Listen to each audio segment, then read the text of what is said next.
Hey everyone, welcome to the Do the Thing podcast. This is your host, Stacey Lauren. Okay guys, I swear I love my podcast and I love my community so much that my heart feels like it could be glowing outside of my body with just how much joy I get out of meeting the people inside the group. And this next guest has been someone that has been with me since a challenge number 2. And we even just co-hosted a challenge together. And she's going into the Start a Podcast challenge. And you guys, it's crazy when you get to work with someone directly the way I've worked with her and just how much you get to learn from each other and grow together and how that value of the things now she's bringing to me in my life is really coming through. And then it's just been amazing to just be a part of her journey. And then now she's a part of mine too. And so we are just having so much fun together. And the reason why I asked for her to come back on is because when I interviewed her on the podcast originally, we talked about her author story and how she's an amazing author and has written several books. And that was the challenge that she co-hosted with me, was the Do the Thing Start a Book challenge. But during this challenge phenomenon that we've been on, I had thought of doing the Start a Podcast challenge earlier, and she was part of that beta group for starting a podcast with everyone else on the Zoom. And I ended up putting the challenge on hold then, and now I'm doing it April 17th. So now it is officially happening, but I put it on hold, but she did not go on hold. She started her podcast, and it's cool because we even have the moment that she created the podcast on the group Zoom that everyone can watch, which is really cool. So we really are documenting her whole story with this podcast. And she has many episodes now. How many? 7 or something, or 6 episodes? I think I'm up to 10 now. Oh my gosh. She has 10 episodes. And it's just when you hear her talk to these guests, it just blows your mind because of the way that she's able to speak to them from her own lived experience and connect to them from the author lens. And so I am so excited to get to talk to her about her starting her podcast. And that's why I wanted to bring her on, was really to talk about what this journey has been like for her and really what's coming up for her now that she's done it. So let's welcome Pamela Nichols back to the show. Yay, hey, Pamela. Thank you. Hey, sweetie, how are you? I am great. I just am overjoyed that we're doing this. So let's start off. So let's catch everyone up. So here you are. You're in the group. You joined for the Dating Dare Challenge originally. And here we are. Now you have a podcast. Exactly. Loving the podcast. Loving it. If you told me 2 months ago, I'd have a podcast, I'd look at you like you were crazy, but here we are. Yeah. So let's talk about that, because I feel like it's hard for people to even imagine what that growth can be like and how you can go from not even thinking something's possible or that you even want it, and then all of a sudden now you have it and you're loving it. It actually comes down to personal development. You take one step and then the path lightens, and then you just follow your heart. And this is where it is. I adore books. I adore words. I enjoy writing. And then it just seemed natural that I would talk to other writers. And so this is what happened, because I was still trying to figure out what happened. I was in another group, and someone happened to mention a book that was helping her tremendously. She was a domestic abuse survivor. She mentioned the title of this book, and it just so happens I know the woman who wrote the book. She's a friend of a friend, and we're Facebook friends. So I sent her, and at this point, I was already in your group, and we were winding down that challenge. And you mentioned, hey, I think we're going to do a podcast challenge next, because literally Stacey has a new challenge every time she gets up from a nap. So, so she mentioned that. So it's in the back of my mind. And then when someone mentioned this book, I reached out to my friend of a friend, the author of the book, and I said, oh my gosh, a friend of mine mentioned your book and wanted me to tell you personally to thank you so much. It helped her. And I gave her that personal message. And she says, oh my goodness, this meant so much to me. And then the wheels started clicking. I said, hey, think about starting a podcast. Would you like to be my first interviewee, and she said yes. And this woman now, her book has been translated in 6 languages. She's done TED Talks. Her name is Janine Latest. She's known for being a premier lecturer on the subject of domestic abuse. The military hires her out. She's wonderful. And she said yes. That's what got the ball rolling.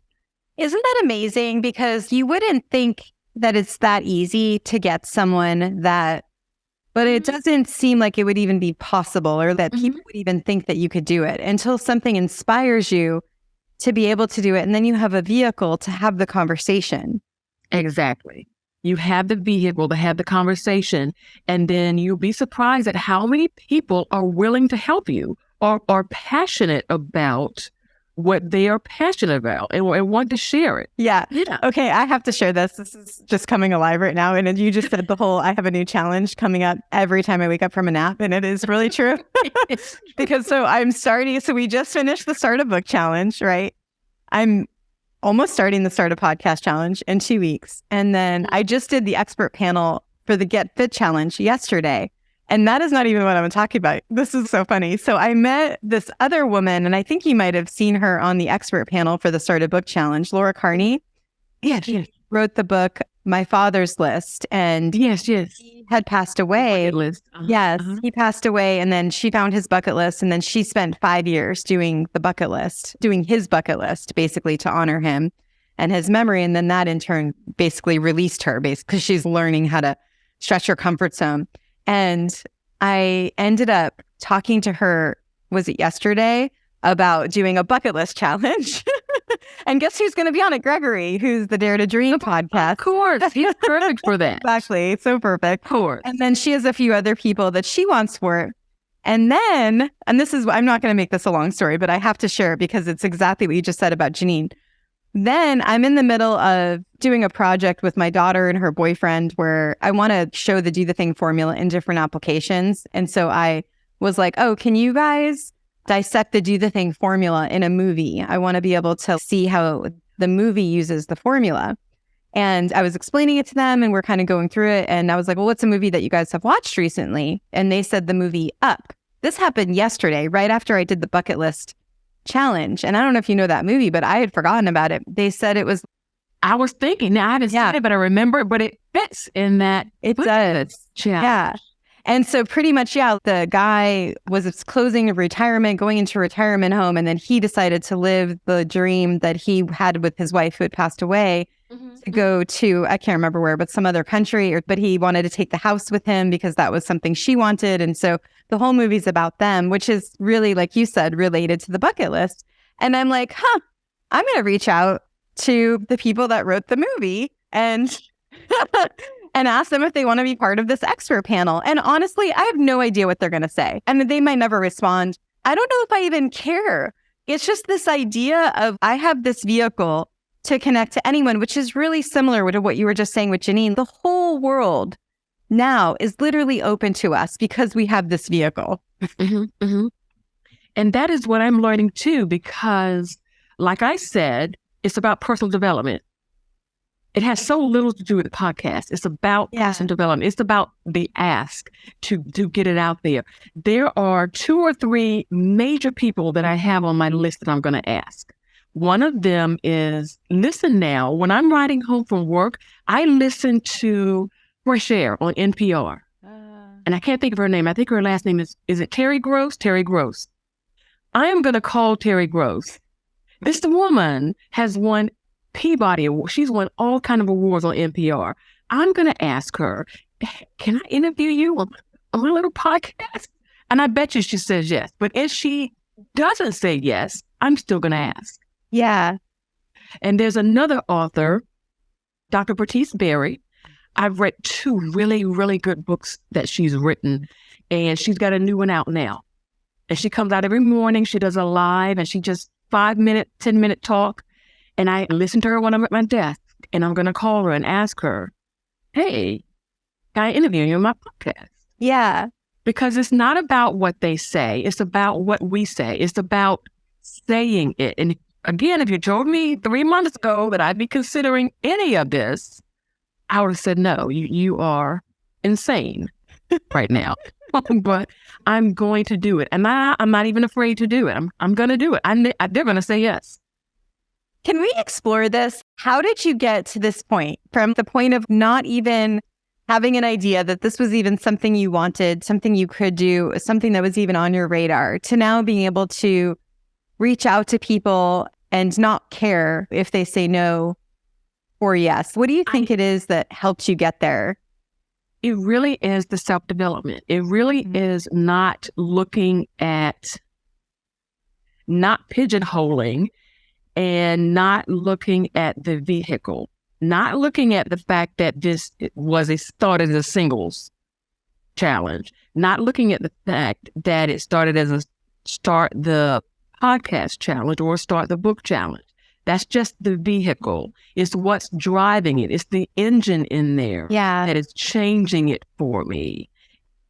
This is my yes. This is what I do. Even on my podcast, I've got all these. I'm going to have a readers. And I think I got this idea from you. I'm going to mention a book and gather some people who have read the book. We're going to sit around and talk about what we absolutely love about the book. And then we're going to send it to that author. And I want the author to see it and then come back on my podcast. Oh, that's so great. I mean that. The first one is going to be Matt Haig, because that Midnight Library has blown my mind. Yes. Oh my gosh. It's so crazy. And then the other thing is, once you do it once, right? So once you get one interview and once you ask one person and they say yes, then you do the interview, you get the connection point. Let's stay there for a minute before we move on from that connection point. Talking to someone about something that you love and something that they love. What is that like for you? It's an energy I can't describe, because once I finish the interview, we're just sitting on Zoom talking, there's another 35 minutes right there. And we're just chit-chatting and we're talking about recipes. And there is a connection there. On my interview that I interviewed with John Dedegas, I'm a very big believer in combining. You can know that you're called to do something and have skill, but I still believe you need to get that training. I believe they go hand in hand. And so I've taken some writing classes, and he's been my favorite instructor. There's a level of empathy there, and professionalism and passion that just, when added to his obvious skill, because he used to be a writer for the Wolf Blitzer show on CNN. So he's really good. And he's my favorite writer. When I ended that interview, our chat was longer than the interview. Oh my gosh. My interview was just under an hour. We talked for an hour and 15 minutes afterwards. And it just opened up so much. At the end of that interview, he said to me, I think I've made a friend. That's what he said to me. I about fell out of my chair. It was very meaningful. So getting back to your question, there are connections made. When you're passionate about what they are passionate about. Now, he wants to read my book.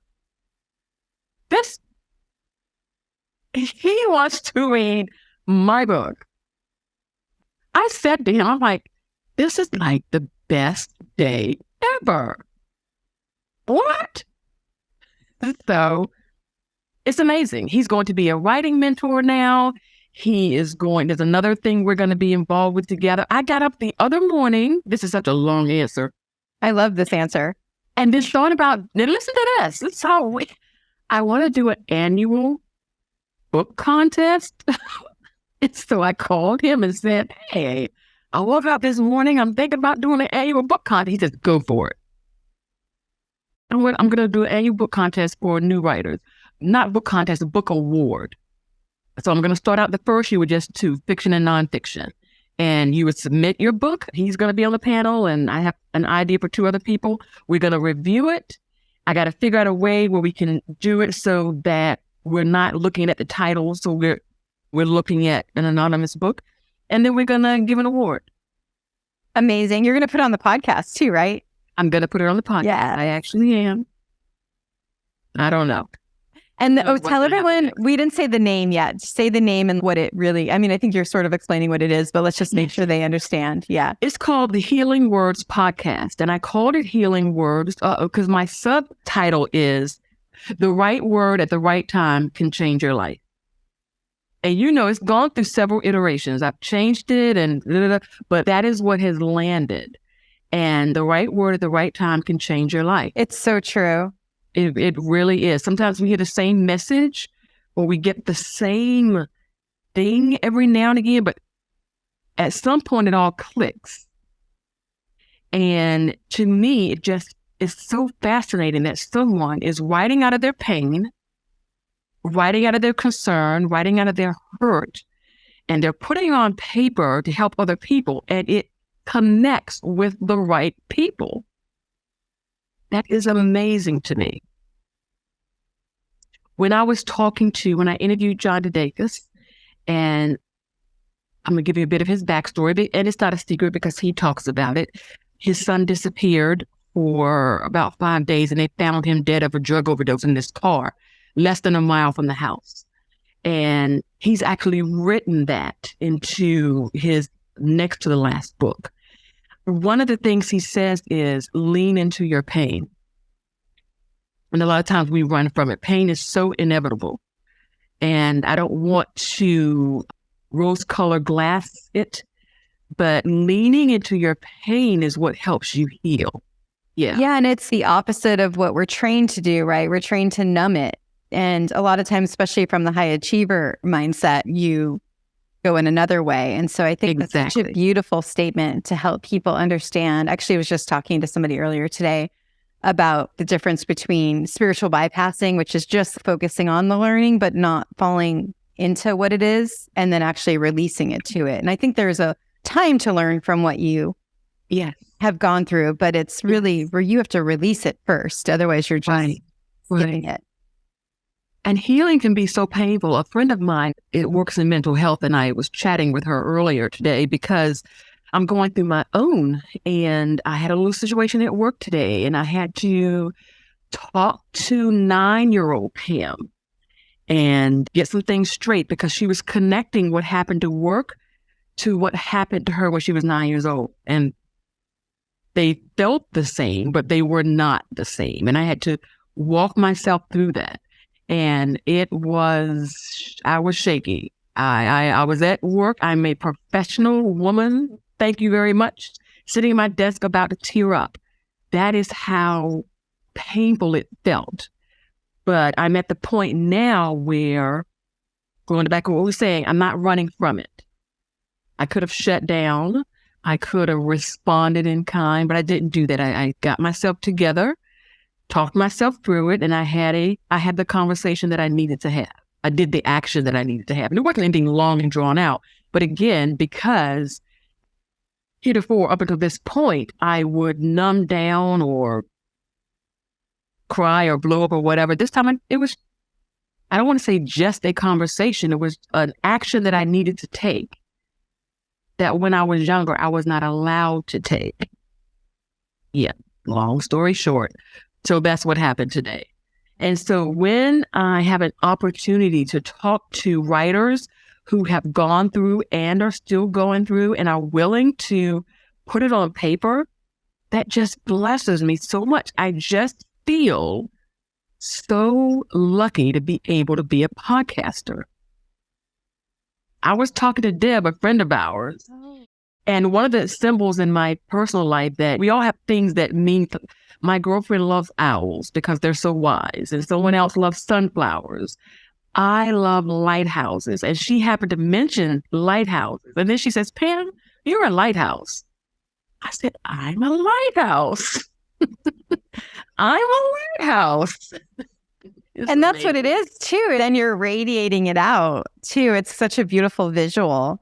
It is such a visual. Yeah. Mm-hmm. You might want to add that on your vision board. I'm going to add that on my vision board. That'd be good. Yeah. So I would love to hear, where is the confidence coming from for you to just kind of say what you've said, where you're like, I'm just going to reach out to this person and not care if they say yes or no. Where is that coming from, do you think? because I know this is what I'm supposed to do. Once you are settled on what you're here for a while, I was floundering. I didn't know, but writing and books, that's what I'm here for. And so that gives me the confidence to walk up to the head writer at a CNN thing and say, hey, to me, or a person that I've been reading forever, or someone who's given a TED Talk and whose book has been translated in 6 languages, and say, hey, I do what you do. That's basically what I'm saying. I do what you do. Now, Brenda, you're here. But that's where the confidence is coming from. I know my why. And when you know your why, to me, it doesn't even matter where you are on the path. You know your why. So you're on the path. So if someone is a little further out, the way we think, a little further out on the path than you are, it doesn't matter. You're on the same path. And that's that energy. That's that transfer of energy.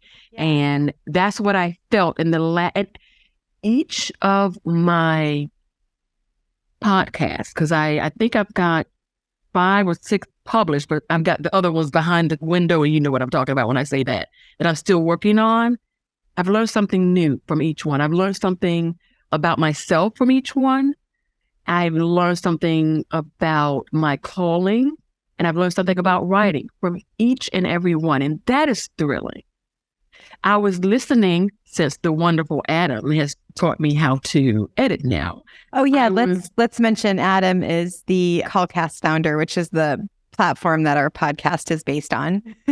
Totally cool guy, just totally cool guy. And I know, oh my goodness, I asked so many questions, and he's willing to answer them over and over again. He's amazing. But yes, he taught me how to edit. And I was in there listening to my podcast about to edit the one with John Didakis, the gentleman I'm telling you about. And before that, I was listening to your podcast with Kate Middleton, and she was talking about the dynamics that are necessary when you are interviewing, how you want to be authentic, how you don't want to be service. And I was listening to that. When I was talking to John, I can hear in my podcast, because I remember what I was thinking, and sometimes there are pauses. And I thank Kate for saying that, because you've got to, what she said was, you don't want to fill up every single second. Give yourself time to take it in, let that release, and make room for what comes next.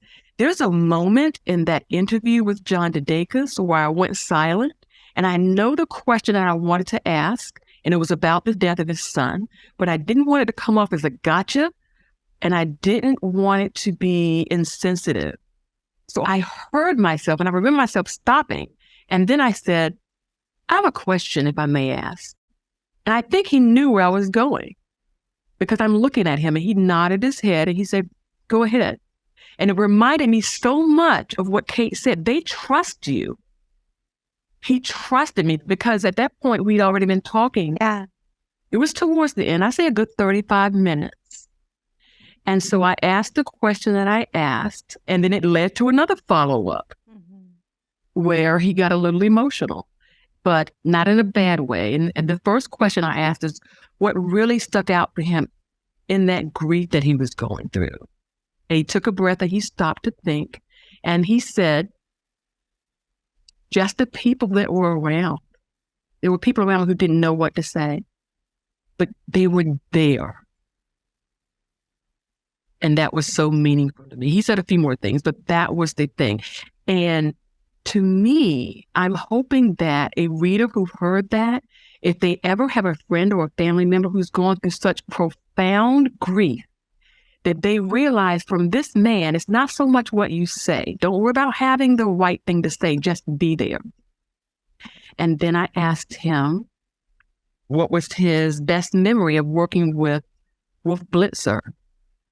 And there were so many things he could say. He did. He mentioned some things. But then at the end, he stuck on, I was on the phone with Wolf in the airport when his other son and daughter came in. And Wolf got on the phone and spoke to his son and daughter. That was amazing. And before he answered that, he said, I'm going to cry. And he teared up when he said that.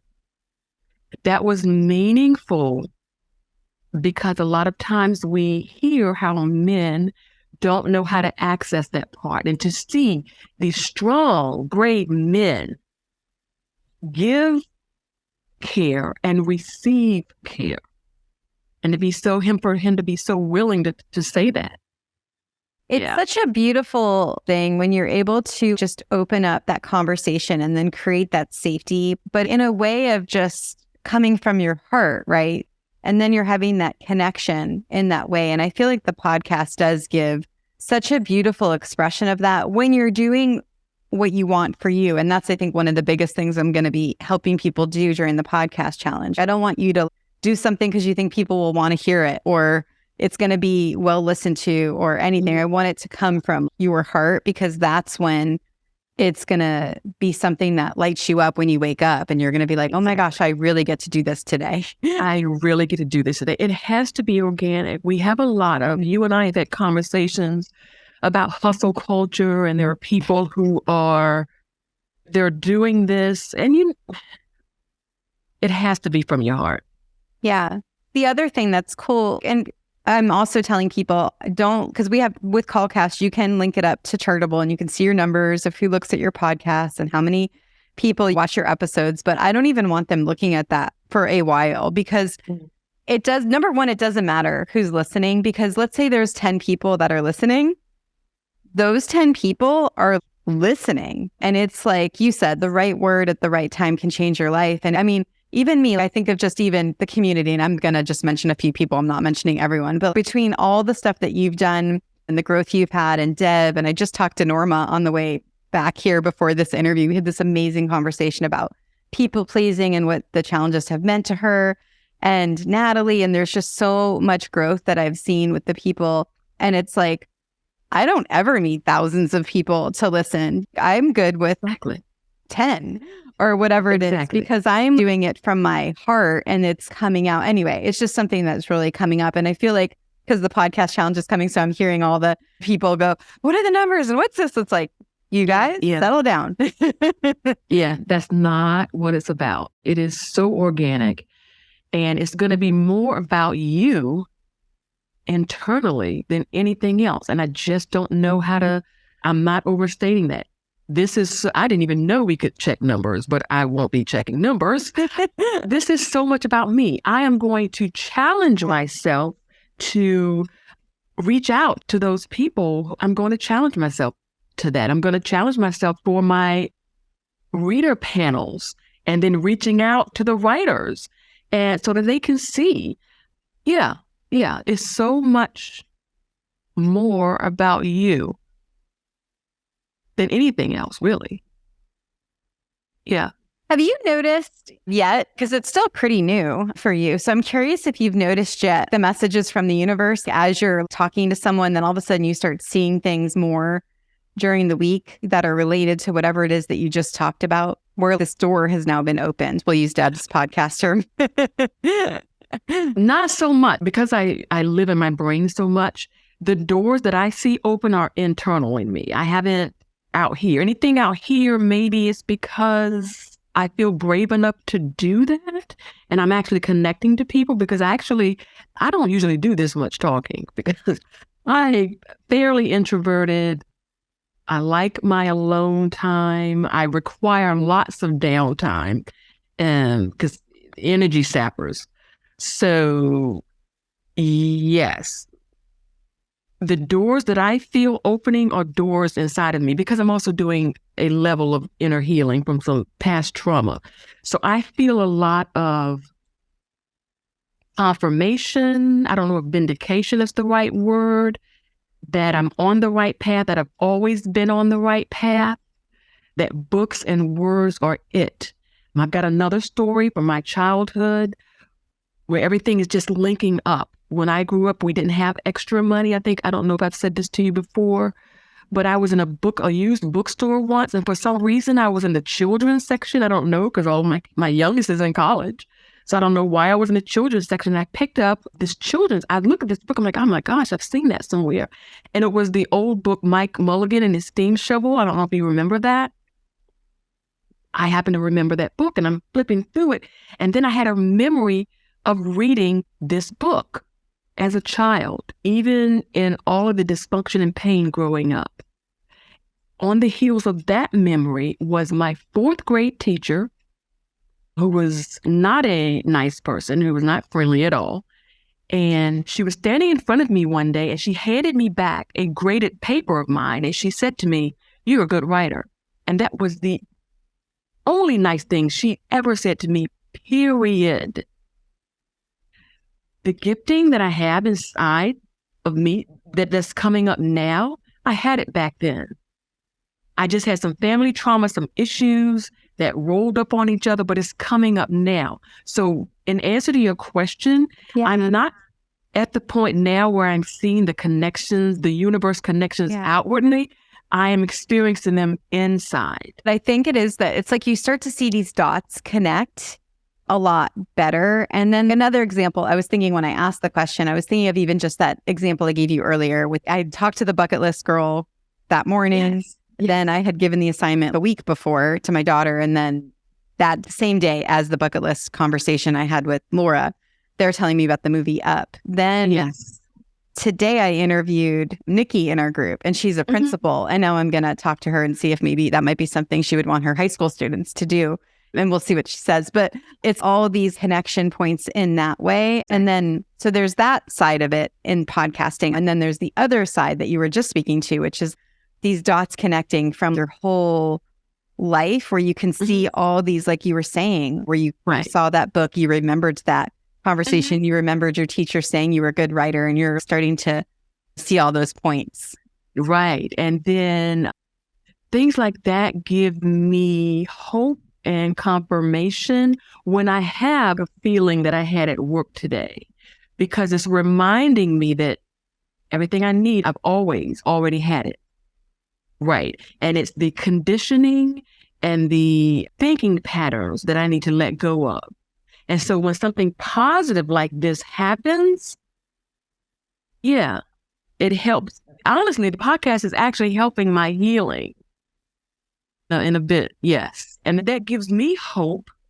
So I'm hoping that hope, that they're getting it twofold. They're hearing it. Yeah. And then the words as well, the books as well.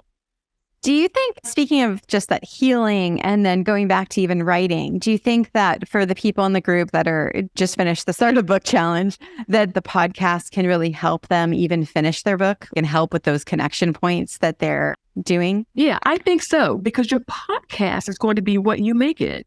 Honestly, you can get on and talk to people. You don't have to publish it if you don't want to. But the act of, the ritual of talking to people in whatever category that you're talking in is certainly going to help you. Yes. And we've seen that already in the group, because I remember when we started on the podcast, I just became amazed at the depth and the vulnerability there. Yeah. So it is so much beyond the vehicle. It's not the podcast. It's not the book. It's the change that happens in you as you're going along, as you are. And it's little things too. You're reading what someone else is going through on that page, and then you're responding. It's that. Yeah, that's a good point. You're speaking to a lot of things that I've been saying. So I just love that you're bringing it up, because I keep saying it's not about any of these things. The challenges are, it's about what it opens up for you. And like you said, the personal development that you're getting from it. And then each thing is kind of like a vehicle. Okay. Oh my gosh. We have to go here for a minute. So we have our singles community, right? We have the new community, which is everyone. And then we have the singles community. And so there's a group of people in there that I love and adore and have been kind of going through the challenges that are just like, listen, Stacey, I love you, but I don't want to join the Start a Podcast Challenge. I want to do the dating challenge when it comes up. And I'm fine. I just know the growth that's going to happen from it. So I'm trying to be like, I just want you to come to the live and see what it's going to be like, because it's not about the podcast. But in my mind, if someone goes through kind of like the Find Your Voice Challenge did, the Start a Book Challenge, and then they do the Start a Podcast Challenge, and then they go back and do the dating challenge, they're going to approach that dating challenge in the craziest way. And so that's what I want to speak to. Exactly. Again, it's all about the self-development, because you're going to get so far outside of the sort of podcast thing. I mean, you're training your brain, and I am in such a different place mentally and emotionally than I was when I started this challenge. I literally feel like there is nothing that I cannot do. I'm not even joking. I feel like a total badass right now. I don't know if I can say that over here. I just know that I can do whatever I want to do, and that I have people around me. There are resources there. I can call Deb. I can call you. I can call Adam. That does something for me, for someone who has been so sheltered and so traumatized and so locked in for so long. That has nothing to do with the podcast, but I got that through the challenges. That's what I'm saying. And so when I was in the Find a Voice challenge, and I, mic and on the page every day and saying there's safety. There's safety there, there's vulnerability there, and that leads to strength, and that leads to inner growth. So then it seemed natural that I would just do the next challenge. And so whatever the next challenge was, I'm gonna do this next challenge. And that is what it is. When you interviewed me, and I don't know if they've read it, you interviewed me about my vision board for the gentleman that I wanted to meet. Since I've talked to you, I've had 3 more things to that board. It's just sharpening. There's a sharpening there. And that vision board to me was very clear in what I wanted. But 2 or 3 more things have come up. And it's not that I am being picky. It is because there's been a change inwardly. And that means that when this gentleman shows up, this thing is going to be required. Whereas before, all I just wanted was a gentleman to show up. Okay?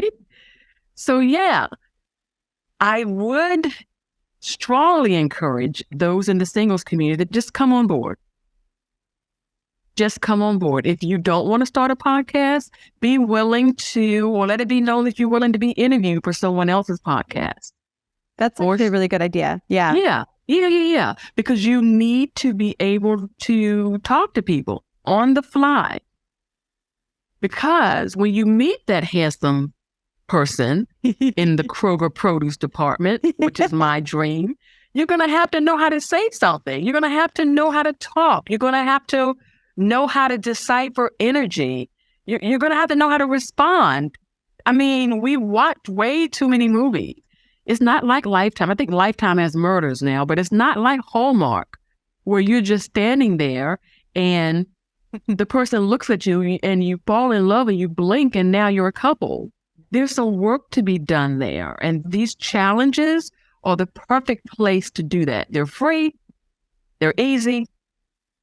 You're doing it around safe people. It's perfect. It's an absolute win-win. I've saved so much money in copays that I will be spending with my counselor by being in this group. I love that. So yes, I would say if you're single and you're saying, I'm not here for that. Yeah. You are here for that. You're here for a reason. This is what you're here for. When you say the thing about the copays and the counseling and this being that, because I hear that a lot. And I'm just wondering, what do you think about the challenges helps you get to that point? It's not a knock against counseling. I'm all for it. But a counselor is someone that you hire. And it just feels different when I don't know these people, but they're here for me. They're totally here for me. I'm going to take a day off of work when Deb comes running through here, and we're going to hang out. And she said she's going to get a hotel, but I hope she sleeps here. We're going to drink wine and watch TV. That's better than a counseling session. We have so much in common, and I would not have met her were it not here. I think that's the point I'm making. Counseling is fine and wonderful, but it's you and that counselor. This is a group of people on the same path that you're on, and they know exactly what you're talking about and what you're going through. And we've seen it in the group. I've seen people say things in that group that I know they've never said to someone else. And you only do that in safety. Safety is important to me because I've had a lot of emotional violence in my life.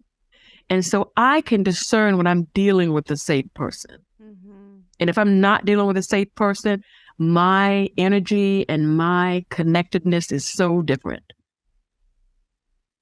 So that's what I meant. This is not counseling, but you totally get the benefit. Yeah, I think you really spoke to that community aspect of the My People and why it's this bubble of just amazing people that are, like you said, doing the same thing as you want, the same thing. And so that kind of puts you in a whole nother level of connectedness. Right. Yeah. I would love to hear what you're hoping for yourself during the Start a Podcast Challenge, because you already have a podcast. It's on Apple, it's on Spotify. You're going, you've got 10 episodes, you're moving, you can actually go to CNN and interview someone there. And I'm still coming to the challenge every night. Every night I'm going to be there. I'm still, because like I said earlier, I don't care how gifted or well you're managing what you are called to manage. I still feel like the training and the background and the support needs to be there. I will never get to a point in my life where I'm like, okay, whatever it is, whether I'm writing, because I do consulting and I do some other things, I'm never going to get to the point where I've got this. I can coast now. I'm always going to be getting some training and getting some help because I want to move forward. I want one day to someone to say, oh my gosh, I have a chance to interview Pamela Nichols. I'm kind of nervous about that. And I'm like, come on, interview me. Yeah. Listen, I wish somebody would say, Pam, I want to interview you, but I'm so nervous. First of all, I would lose my mind. And then second of all, I would go out of my way to make sure that is the best interview they have ever had, period. Yeah. Yeah. Because I want them to go past me and interview somebody else. Yeah. I want them to feel like, hey, I interviewed Pam Nichols, so I can interview Viola Davis, because I interviewed Pam Nichols. You just said something really important too, is that idea of how every time you're interviewing someone, you're building the confidence and you're building the skills to then be able to use that for the next thing. And that reminds me of when you do the annual book award. And once you do something like that, or you do that book club idea where you're bringing people on and you're talking about the book, and then you get to gift the author with that beautiful episode.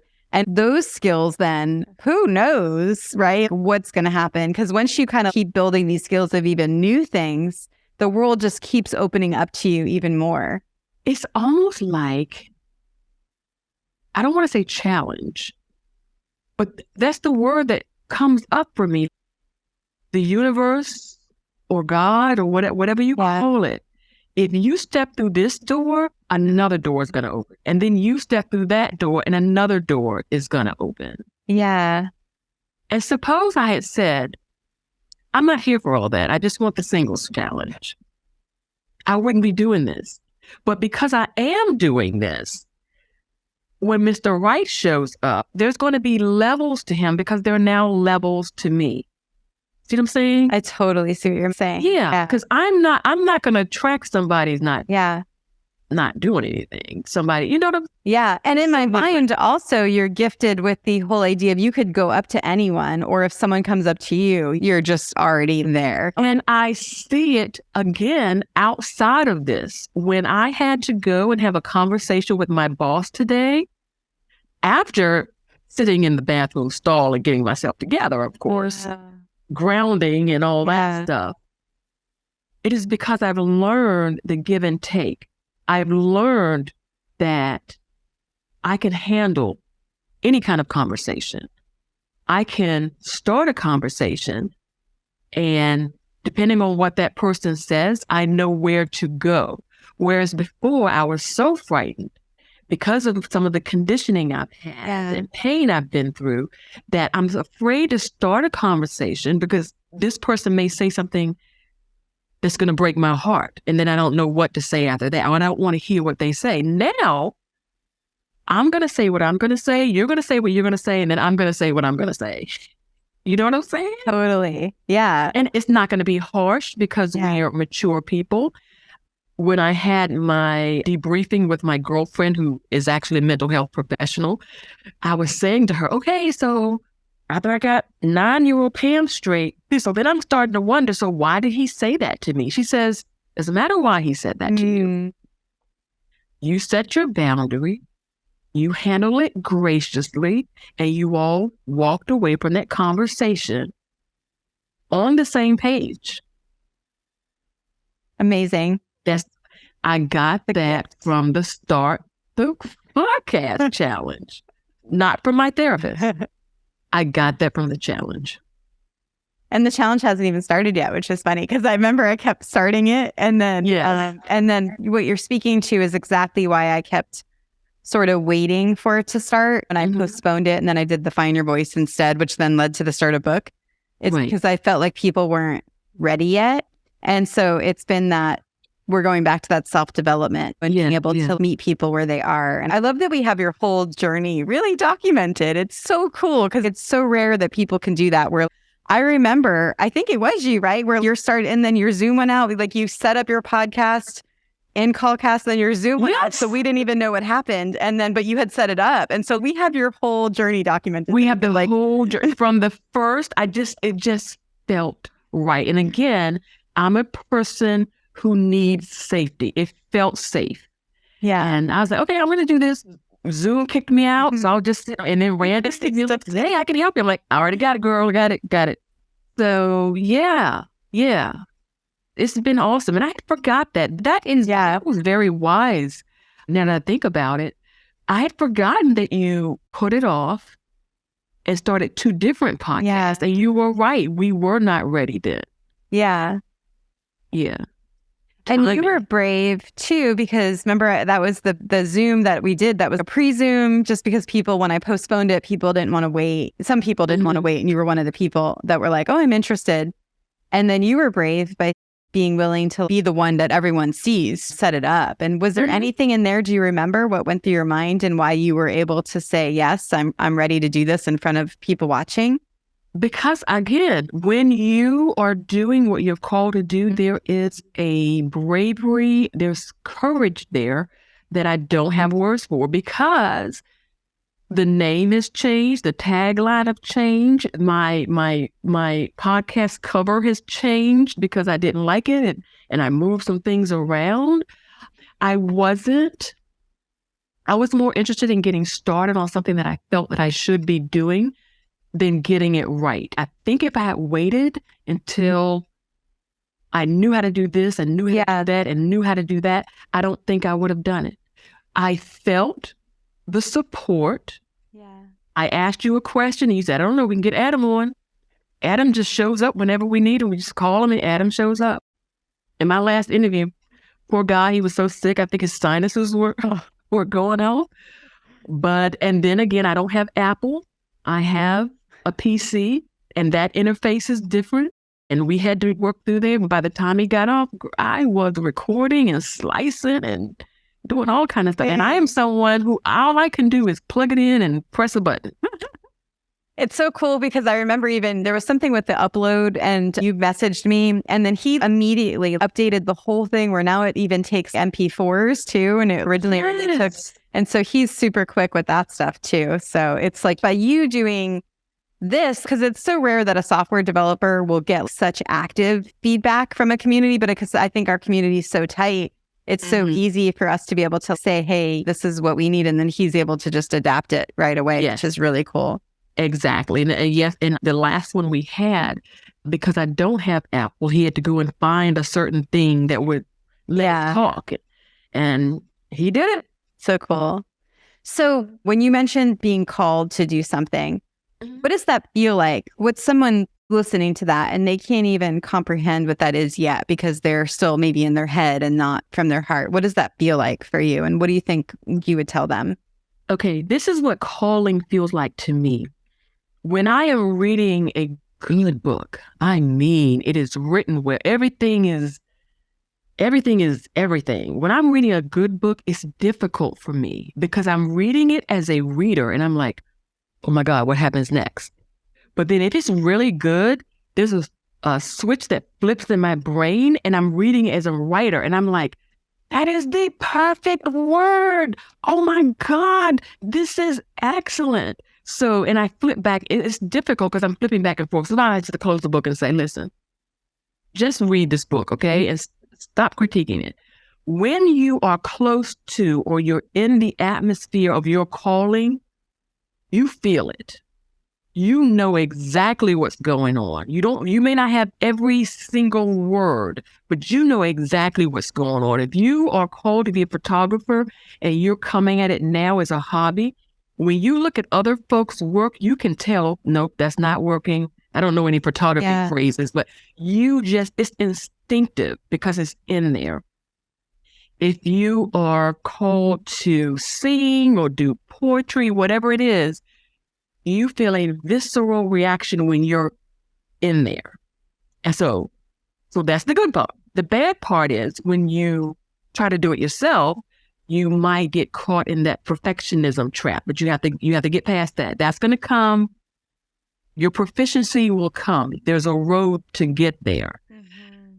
So the calling feels like awareness and acknowledgement, and it's energy that you can feel. And it also comes with the knowledge that I don't have to be perfect at it. I've got it. I got this. Because deep down inside, I can talk some crap about writing. Yeah, I can do that. And because I know that I can do it. Yeah. And I know that I can do it. And I don't say that out of any ego. I know that I can do this.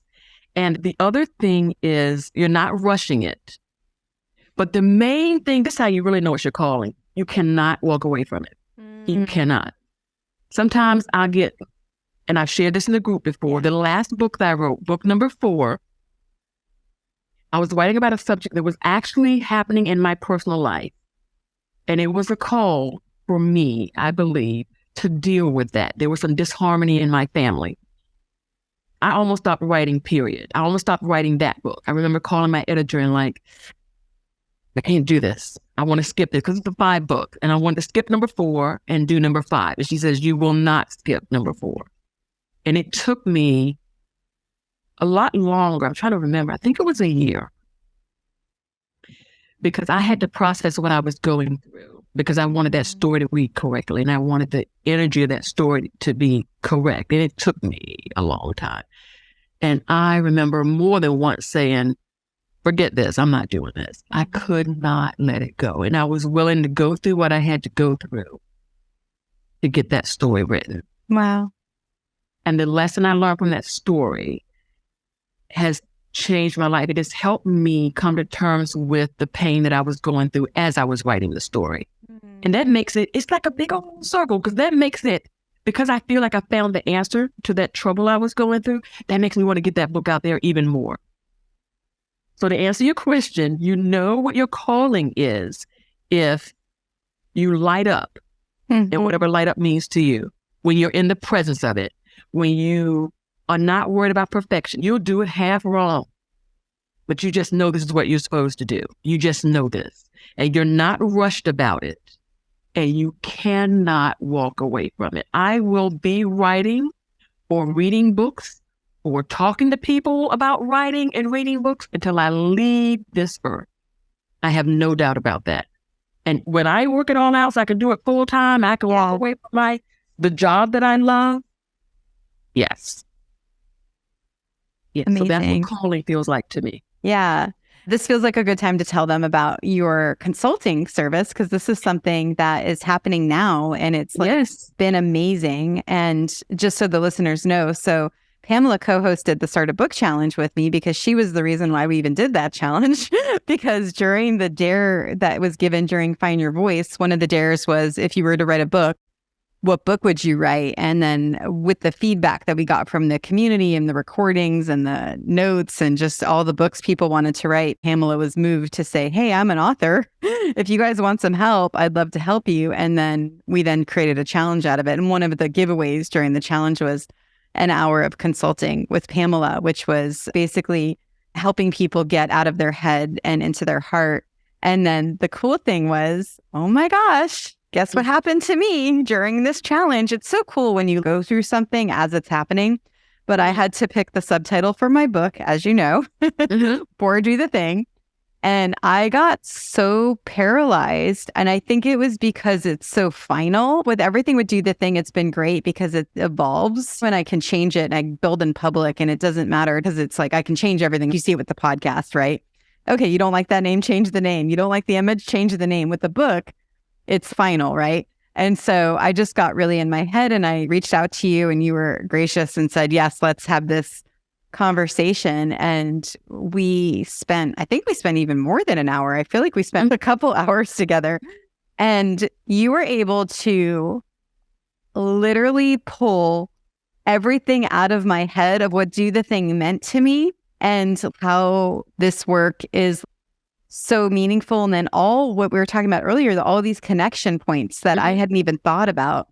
And it was such a beautiful just way for me to express where I was at in this process by just being able to talk to you. So you are definitely skilled at pulling it out of the head to your heart. And then I even asked you, now that you have a podcast, I asked you if you would do consulting for them too. And so we're excited. We're going to be offering some of Pamela's consulting during the Start a Podcast Challenge because it is really easy to get stuck in your head. And I'd love you just to speak a little bit about the consulting that you're doing, just in addition to what I said.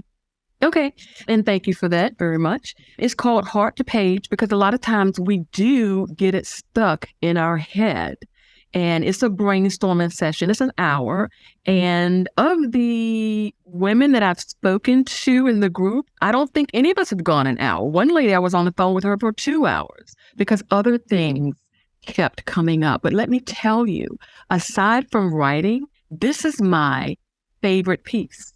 It really is because I see it so clearly.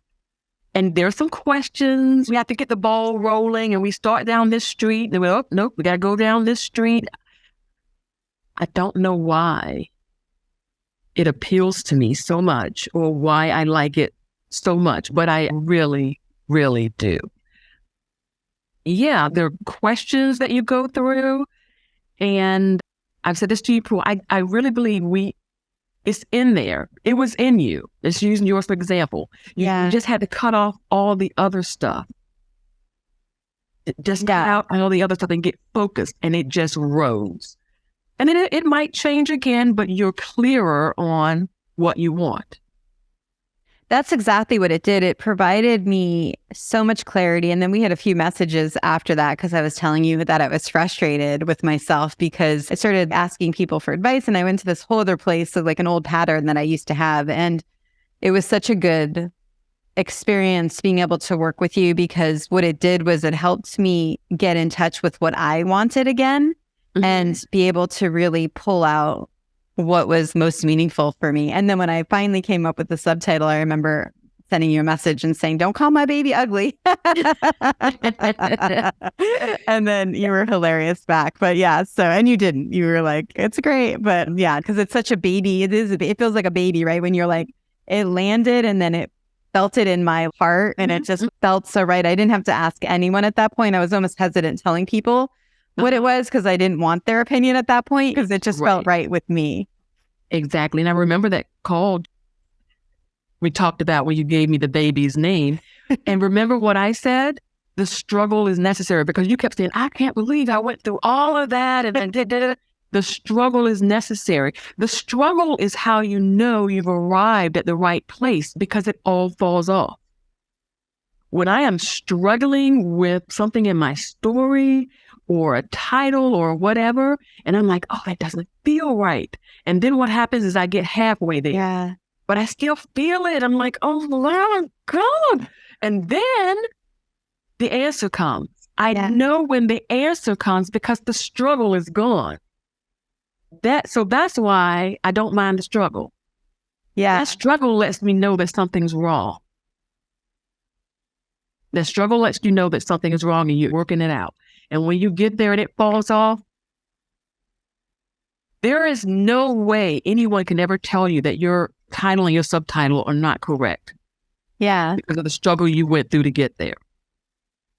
And it's true because I protected it for at least, I think, a week before I told anyone else about it because I just didn't want the external kind of invalidation or validation or whatever would come. And I think you were one of the first ones that I told.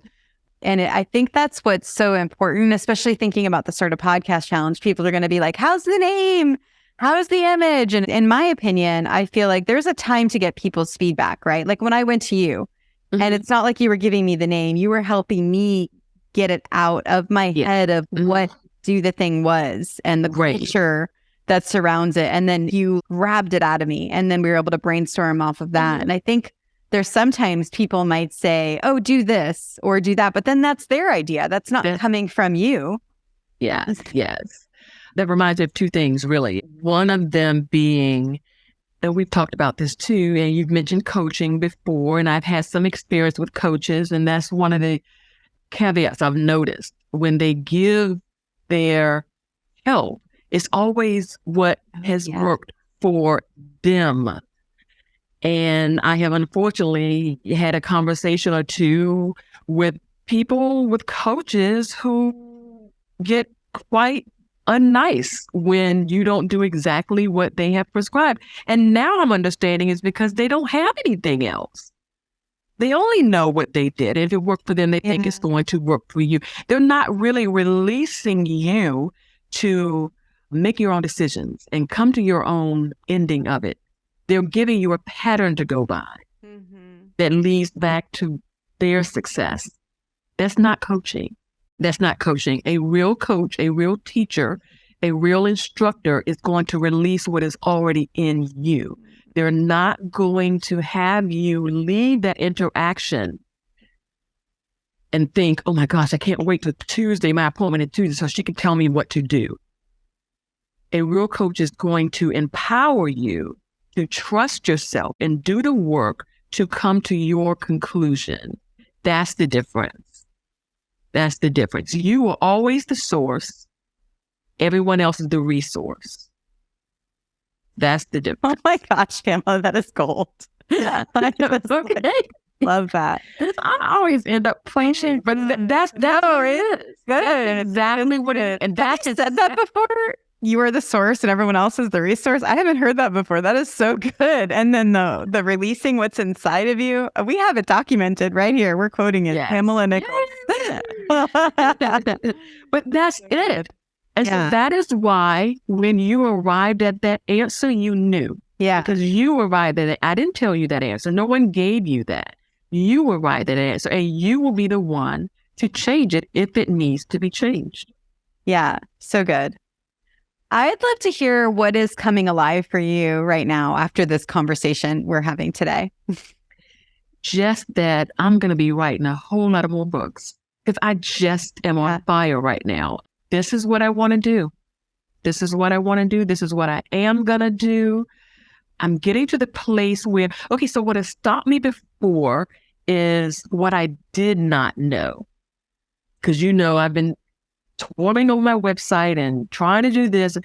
I've allowed what I did not know to be fueled by some of the negative conditioning. So those two things together. But what I'm learning is what I do know is so much more vast than what I don't know. What I don't know is this much. What I do know is this much. But I haven't been, what I do know is intangible. It's not what I can see. And that's what has been throwing me off. What I did not know is how to create a website. I can have somebody create a website for me. Yeah. I did not know how to start a podcast. I've got Adam's email now. See what I'm saying? The things that I don't know were the tangible things. The things that I do know, how to connect with people, how to get outside of myself, who is safe, the questions to ask, the fact that I don't have to be perfect, to just get out there. That's this big. Yeah. And I've been focused on the wrong thing. I think a lot of us do that. We focus on what we don't know and don't have. Why did I pronounce his name wrong? He was a philosopher and author, Albert Camus. He has a quote, because I'm a quote girl, that says, in the middle of my winter, I found within me an invincible summer. Mm. And this is a man who's really gone through some stuff. One of the things of coming out of these challenges, and I've mentioned that before, is I'm coming to myself. I'm finding out who I am. And who I am is not who I thought I was. I have in me everything that I need. I was born with it. And what I don't have in me, I can get from Stacey or Deb or Adam, the people that I've connected to. That's why it's so amazing. Because again, it had nothing to do with the podcast or writing the book. It's the internal. Those are the tangibles. It's the internal. It's the internal. I'd love to hear what would be your number one piece of advice for the listeners on doing the thing. Okay, so just go on and do the thing. I got really busy, and I know the first one I was in, I did some of the challenges, but I didn't. If I was not able to do a challenge, I still showed up, and I still would talk in the page. I would still answer. Get as involved as you can, as your schedule allows. That is very important. Don't fall out of you, because I came late. That first challenge wasn't a long challenge, and I came late, the third or fourth day, I think. Just jumped in. So give it your all, get in there, stay connected, and do the thing. Do the challenges, and you decide what your commitment is going to be. If you're going to do half of the challenges, you can do every other day challenge. If you're not able to do challenges, then support the people who are. Give them good feedback. If something comes up in your life while you're doing this, post a meme in there. Just get as involved as you can, and then watch that door open and just walk wherever that path takes you. I am just so thrilled that you said that, because there's some people that will say, especially right now, even with the Start a Podcast Challenge, because there's been activity since we did the pre-challenge Zoom and some people set up their podcasts already. And there's a few people that have texted me saying, oh, it's too late. It already started. And I'm like, no, it hasn't started yet. But even if it did start, it doesn't matter. Just show up where you can, but at least show up and do something. And whether it's just supporting the group and the community and the other people doing it, or coming on the Facebook Live and doing that, I think you're going to get something from it. So I'm glad that you said that, because, and this is a muscle. This isn't just about me saying, do the thing challenge. It's about that all or nothing muscle that so many of us have. And it's such a good example of flexing the muscle and just showing up where you can and doing what you can, because that's going to go into other areas of your life too. I keep saying it, but they're going to have to experience it. This is going to far outweigh whatever happens on Monday night. It is going to leak is the only word coming out, but it's going to come up in your personal life. And it's such a life lesson, because we all have plans. We all have dreams. We all think this is going to happen, but then it doesn't happen. Okay. So you don't shut down, you modify. You still move forward. You move forward slower, or you get on another street, or you get from your car into a bus, and you still move forward. So when I was going through the challenge this time, I had my personal trauma I was dealing with. I got my edits back. I finished the 4th book and got my edits back. I started the podcast. I was starting the 5th book, and I'm still in training at my corporate job. I had all of those things. Oh my gosh. So one of the challenges, I came in late. I did a few challenges. Yeah. And then I just responded to everybody else. On the Start a Book Challenge, I don't recall doing any challenges. I don't think I did. Or maybe I did 1 or 2, but then it started getting busy. Some days I would be off, and then I'd come back the next day and say something to Colette, or say something to Deb, and answer or post a meme, because that was the level of involvement that I could do. It's a life lesson. It's not an all or nothing. It's a set your intention, start moving. When it changes, you change. When it flips, you flip. But just hang on and just stay in there and see where it's going to take you, because it's going to take you somewhere. What's coming alive for me right now, as you mentioned, being called to be a writer, right? And to write. And I feel like it's like a spoke, right? And for the listeners listening, I'm holding my hands up in a weird way, but I'm about to do a spoke. But it's like you have the writing as your foundation, but then you have all these things spurning from it, from you writing books, you helping people write their book, but coming from inside of them, doing your podcast. Now you're going to be helping people with their podcast. and then you're doing the yearly award thing, and then you're going to be doing the book club. So it's like you have this core, and that's what's cool. It's evolving as you go. You don't even know what it's going to mean, but at the core, it's the writing, and then everything else is spurning from that. Exactly. It's exactly what's going on. I'm here for the ride. I'm going to walk through whatever door opens.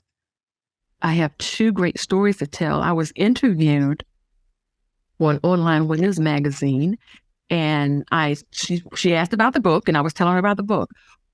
And so we finished, and she actually had an engineer. So it was the 3 of us. He was behind there handling everything. Mm-hmm. Okay, so we're finished.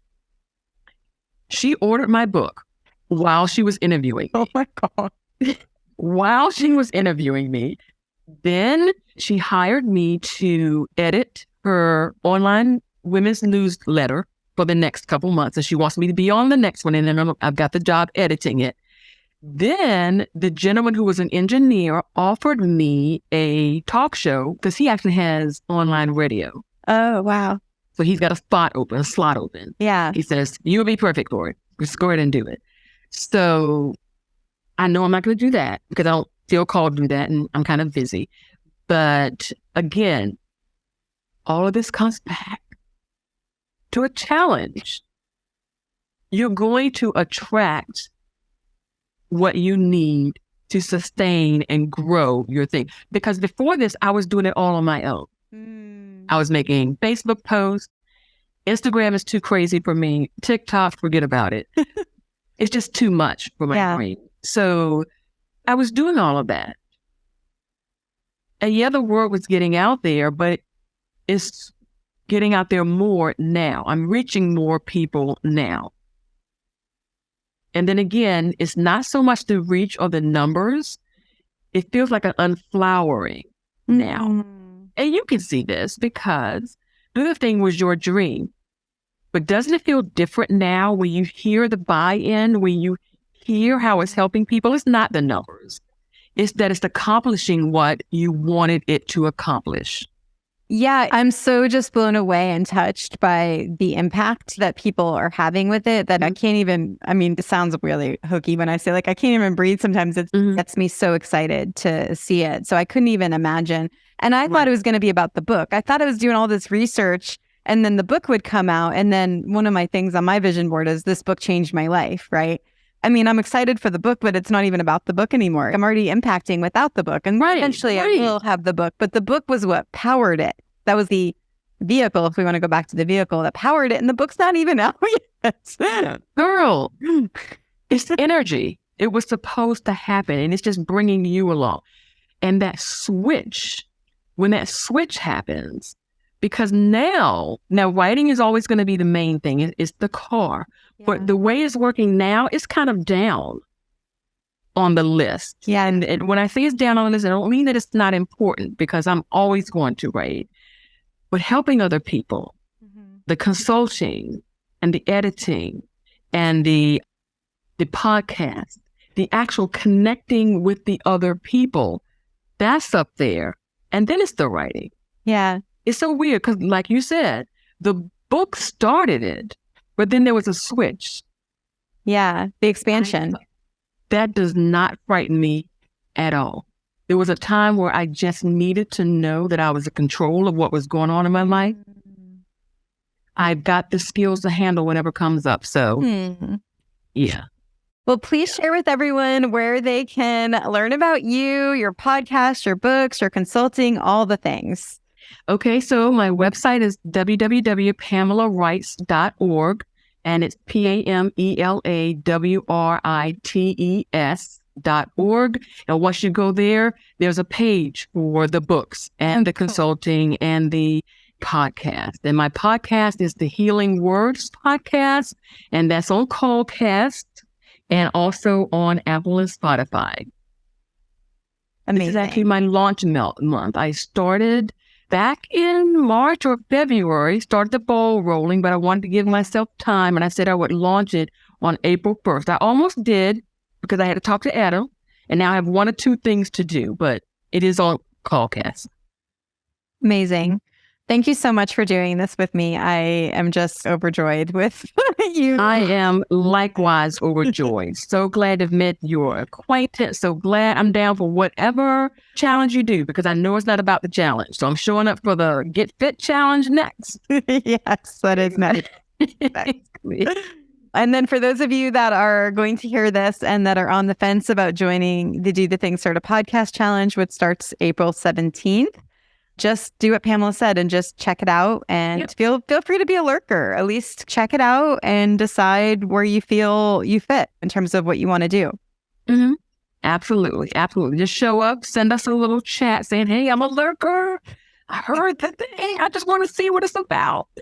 Yes, just come on and lurk. And remember, do the thing. Don't wait for opportunity. Create it.